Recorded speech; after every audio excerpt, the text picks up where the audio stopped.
asalaamaaleykum wa rahmatullahi taala wa barakatuhu juróom-ñaari waxtu jot na di 19h bisimila ci xibaar yi marax yi li ci gën a fës ci bopp xibaar yi soxna lu jëm ci nag ci li nga xam ne moom moo di téyeg kii di Boubacar Seye loolee merlo bu baax waa taxaw kuréel gi ñu wax Otra Africa mer ci ba futtu jàpp ne nag loolee war nañoo leeral koppar yañ koy toppee fan la dugg bëgg nañ bu baax a baax nguur gu Sénégal ni ci leeraange ci wàllu mbëkk moom ak la ci Union européenne dëxëñ ci xaalis daañ ci ñëw ci biir xibaar yi ba na ci bokk ak li di tali bi ku nekk xam ne ne jamono ji wàllum liggéey bi nga xam ne moom moo jëm ci BRT di xàll wu yees yi nga xam ne moo jaar fële jamono ji nag xàll woowee bokk na ci li nga xamante ni indi na guuta ak jafe-jafe ci wàllum dem beeg dikk bi askan bi nga xam ne ñooy yeewoo foofee fi mu nekk nii daanaka nekk ci jafe-jafe yu metti rawatina nag lenn ci ay tali wërngal yoo xam ne dañ koo baare loolee tamit daañ ci ñëw ci biir xibaar yi dañuy wax lu jëm ci nag lu jëm ci tëju ko école yi mu nekk coow ba tey juddu ci ndax dañ koy tëjam déet lu ci mën a am bu dee wajuru ndongo yi mooy nag gis-gis yi dañ ko daanaka wute na bi ñuy jàppee na naam war na mën a am ñeneen jàpp ne tamit nag daanaka war nañoo xoolaat bu baax a baax naka la ñu mën a waxtaane lu mel ci biir daara yi maanaam ab compréhension am ci ñu seq ko ñoom acteurs yi ngir mën caa addu lu ci mën di am daal mooy lépp ngir dëppook mesure barrières yi yeneen ci ponk ngeen taxar ñu faram fàcc.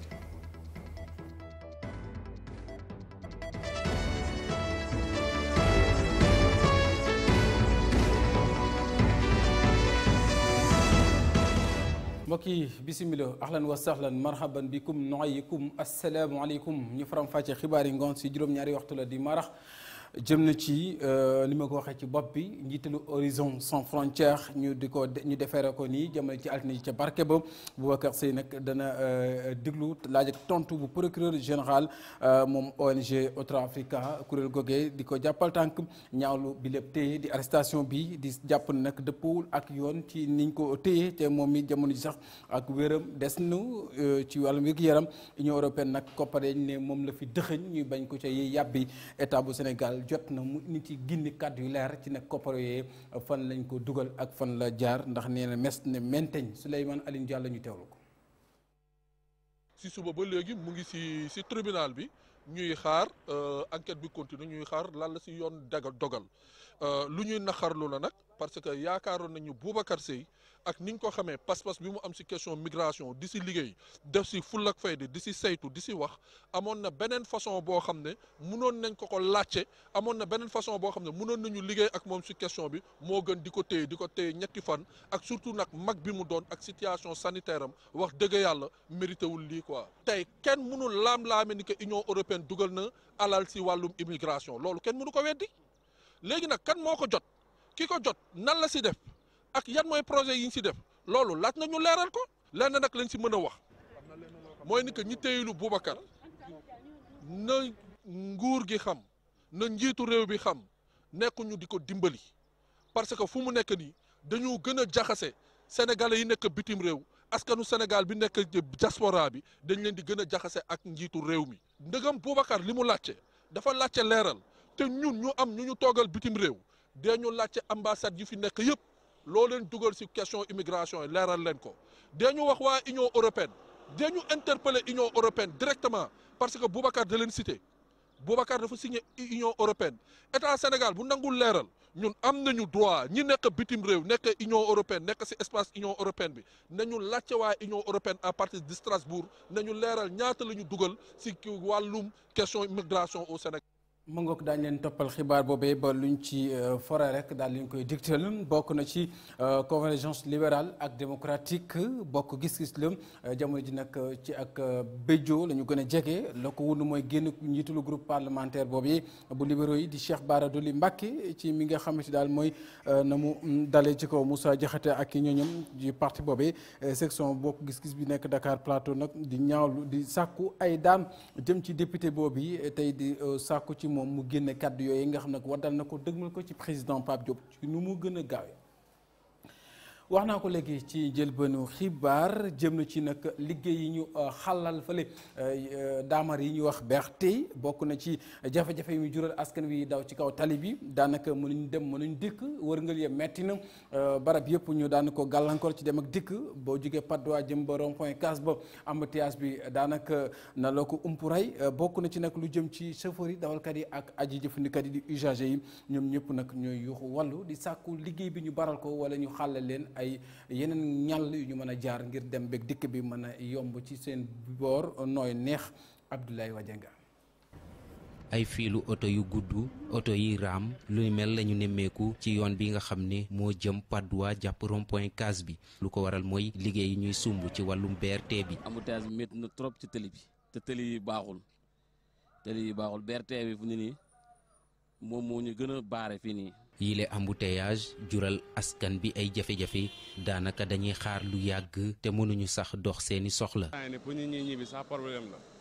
ak BRT bi instant yi pour nga ñibbi fa ngay tegg fépp instant lañ baare. chauffeur yi tamit di wut ay yoon yoo xam ne ci lañu mën a jaar ci loolu sax ñoom dañuy am ay jafe-jafe ndax yoon yu xat. dugg ci koñ pour ñun métti na trop si ñun waaye daal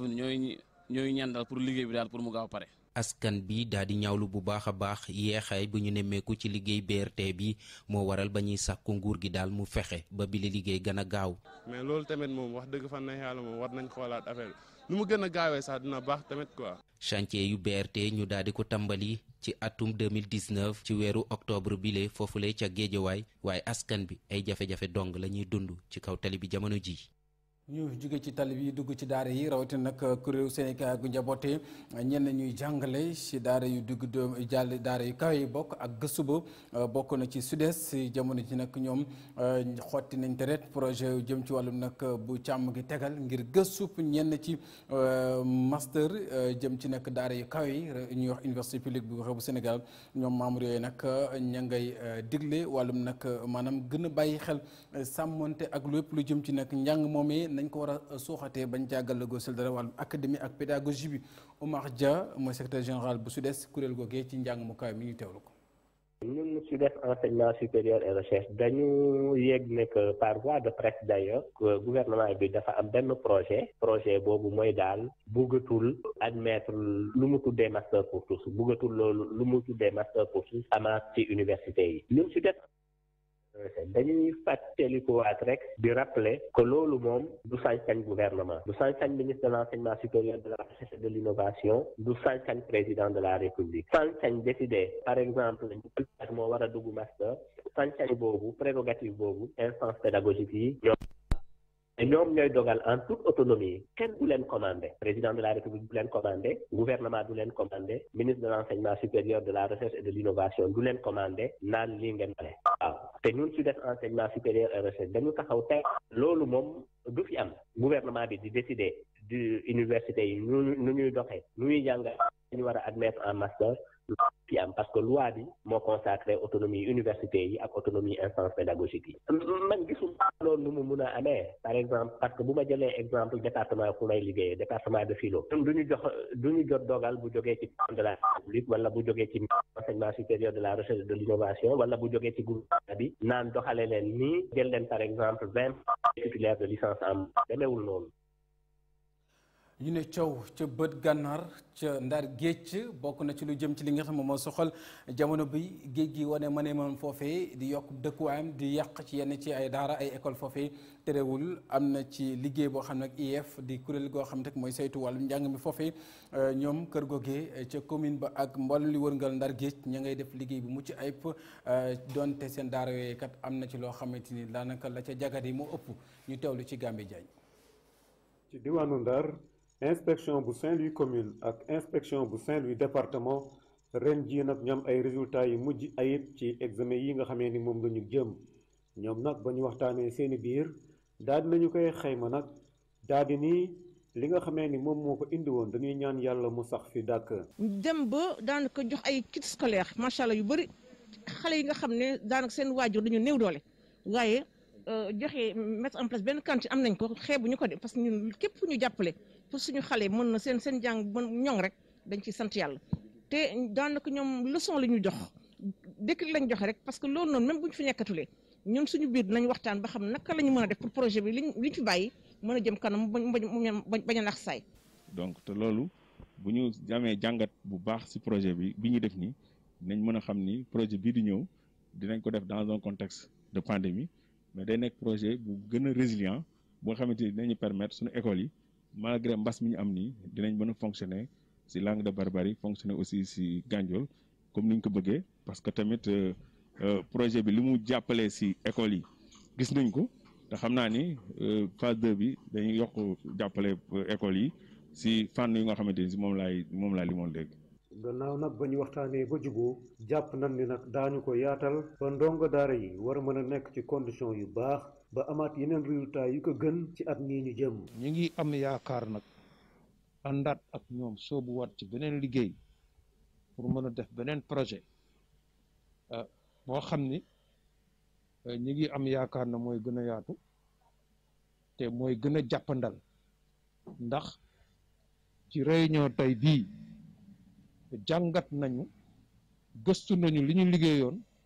pour xam naka la ñuy def pour gën ko mën a améliorer. daanu yokk classe yi ñuy defaraat ay école defaraat gaanuwaayu xale yi nga xamee ni dañu koy soxla fu ñu mënti toll ba pare nag yokkaat li nga xamee ni mooy tàggat yi ñuy tàggat ñii di directeur école yi ak ñi nga xamee ni ñoom la ñuy tàggat di jàngalekat yi ak ñi nga xamee ni ñoom ñooy élèves yi seen bopp jëm ci li nga xamee ni mooy wàllu gouvernement scolaire.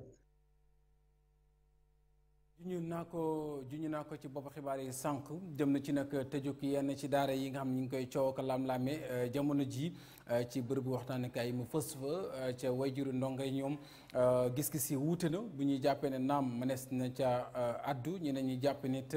xel it mënagut nangu lu mel lu ci ma di am daal ñoom buñ sañoon ñu gën a sàmmoonteeg ndenkaane waa Kër Docteur ngir mën a aar ndongo yi ba dara ci tookee bañ leen a dal waaye itamit di sàkku ci lii di daara yi nga xamante ni banqaasu wuñ ci nguur gi ñu wax établissement privé ñu gën a amuk yéewan ak nag yërmande dëgmal ko ci wayjuru ndongo yi ñu ànd ceeg Abdoulaye Diak.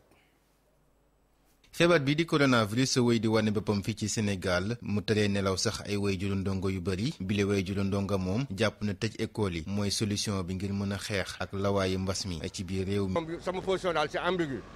parce que bëgguma xale yi seen jàng yàqu bëgguma tamit suñu doom yi feebar loolu mooy sama problème mais nag sama sañoon waxuma ñu tëj ko totalement mais ñu suspendre cours yi ba ci kanam tuuti ba xool lan lay joxe sax parce que xale yi. boo la xoolee si xale yi suñu doon koo ci gis day dem nii rek du takk masque sax faalewuñu loolu te bu ñu eggee école mun nga ko jëlee ci école ba boo ko jëlee école ba sa kër nga koy yóbbu boo ko yóbboo sa kër mooy affaire cas communautaire yi ngay dégg nii rek loolu mooy coow bi moo tax nag man daal sama sañ-sañ su doon maay décider man damay suspendre cours yi ba ci kanam waxuma dama tëj école bi totalement de mais pour 3 semaines 1 mois 2 mois s'il le faut ma arrêté cours yi. Abdou Salam moom gis-gisam mooy tëj école yi xel sax xelaatut ko te sax ëllëgu xale yi lu mat a sóor la. d'accord ma ci ndax réew mi boo seetloo li koy doxal li ci ëpp doole buñ ko dee doxal te bëgg mu jaar yoon ci xam-xam lay tegu. ay Cheikh Anta Diop ñeneen ak ñeneen ñoo xamante ni ji tey booy xool réew mi fi mu toll tey ñoom ñoo ci def lu bari te genn wàll gi yëpp xam-xam la parce que àddina bi mooy dox léegi ci xam-xam kon donc bu ñu tëjee école yi. kooku kon narunu ëllëgu réew mi jàkk parce que ëllëgu réew mi ci xam-xam la tënku mënunoo jékki ba ëllëg ñu war a tànn ku jiite suñu réew wala ku nekk assemblée wala ku nekk ku jiite assemblée ñiy dem di tànn koo xam ne dañ naan sa maama ko jiite wala sa baay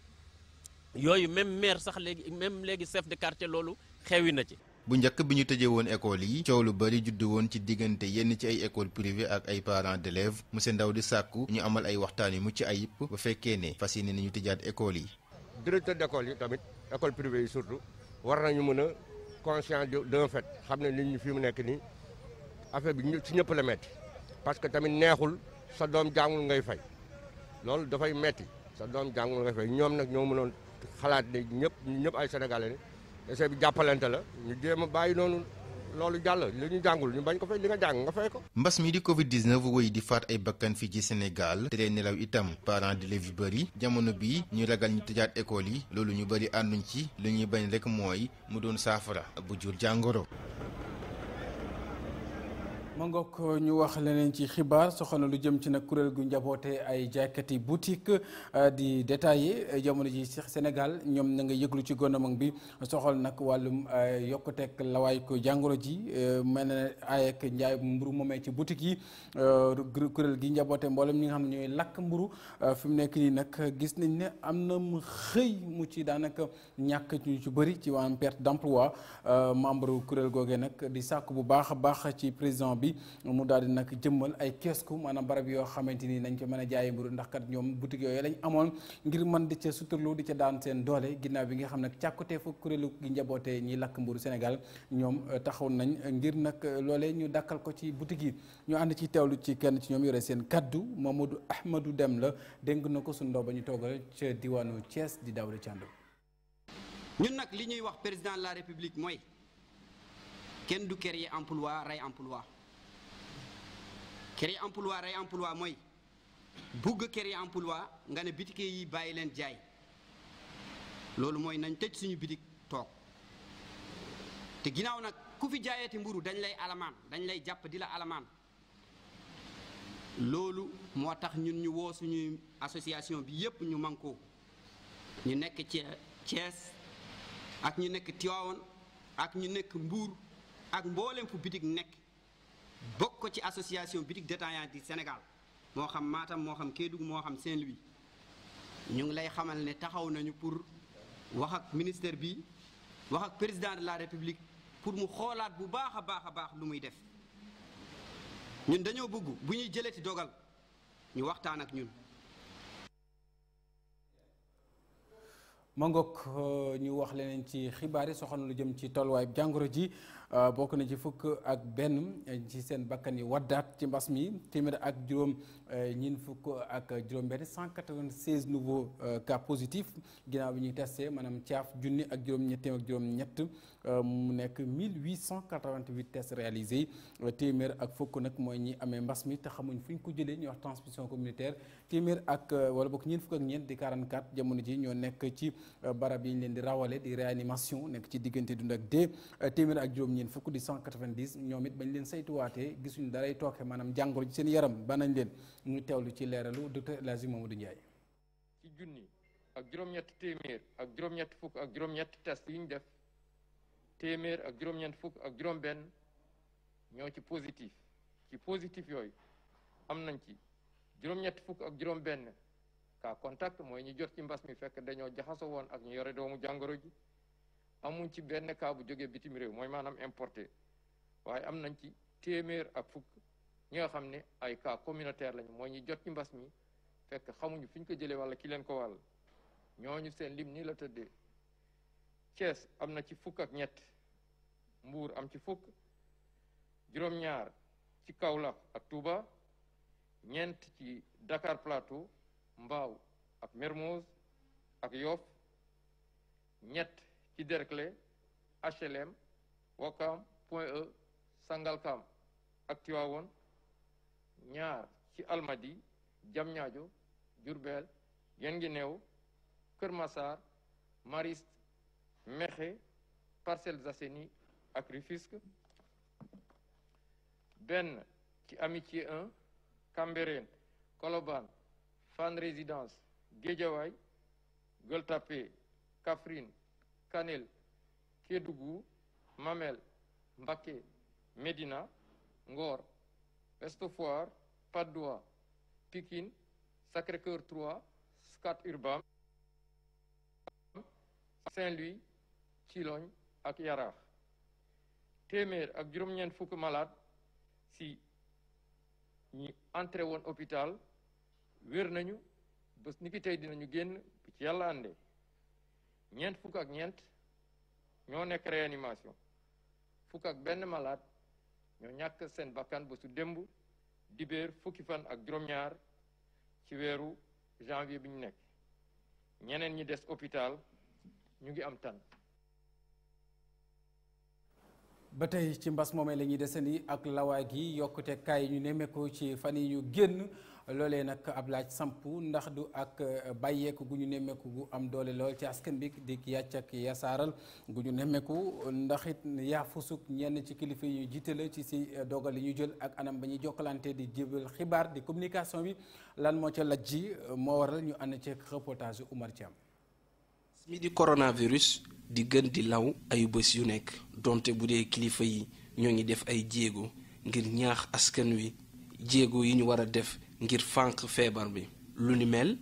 ñu joxoon ci baaraamu tuuma askan wi ñoom ñooñu jëlaat lépp sàll ko ci ndodd nguur gi ne ñoo lajj sa njëlbeen. nombre bi chaque jour nombre bi donc loolu pour mu dëggu mu nekk lu réel lu ñu mën a gëm il faudrait que état bi wax ñu ko clairement di ñu renseigner vrai par rapport à la situation tey jii nii tey cas yu bëri li ñu ciy gis ay supposition rek la on entend des suspicions à gauche et à droite di dégg ay nit yu naan diw am na feebar bi waaye këram lañ ko faje te yooyu yëpp xam nga booy seet nekkul luy jëmale kanam mbir mi. damay wax ne état bi sax moom moo fayir si plan communication te yi tamit guddi gi mënuloo si régler dara nit ñi ñu la boo jëlee 80% wu population bi 80% yi ñoom dañuy teel a tëdd surtout encore ak sedd bi dañuy teel a tëdd. askan wi rafetlu wuñu taxawaay bi kilifa yi jël ngir xeex feebar bi. ce que j'ai dit informer vrai maanaam wax nit ñi li xew exactement lan la wañ ñu kaa yi wañ ñu par exemple ku corona naka lay mel parce que man tey jii nii awma ci lu dul tur bi mais quant à gis nit ku am corona mosuma ko gis